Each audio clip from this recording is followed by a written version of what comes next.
সময়, বিষয়বস্তু এবং জুলাই সনদে বর্ণিত ভিন্নমত প্রসঙ্গে দ্রুত সিদ্ধান্ত নিতে রাজনৈতিক দলগুলোর প্রতি আহ্বান জানিয়েছেন সরকারের উপদেষ্টা পরিষদ। বিশেষ করে ফ্যাসিবাদ বিরোধী আন্দোলনের শরিক রাজনৈতিক দলগুলোকে আগামী এক সপ্তাহের মধ্যে নিজেদের মধ্যে আলোচনা করে ঐক্যবদ্ধ নির্দেশনা দেওয়ার আহ্বান জানানো হয়েছে। এমন নির্দেশনা পেলে সরকারের পক্ষে সিদ্ধান্ত গ্রহণ করা সহজ হবে বলে জানানো হয়েছে।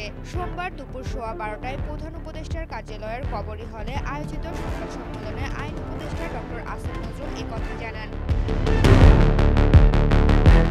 আইন উপদেষ্টা বলেন, উপদেষ্টা পরিষদের বৈঠকে জাতীয় ঐক্য কমিশনের প্রস্তাবিত জুলাই জাতীয় সনদ, সংবিধান সংশোধন এবং গণভোট নিয়ে আলোচনা করা হয়। তিনি উদ্বেগ প্রকাশ করে বলেন, গণভোটের সময় এবং এর বিষয়বস্তু নিয়ে রাজনৈতিক দলগুলোর মধ্যে এখনও মতভেদ রয়েছে।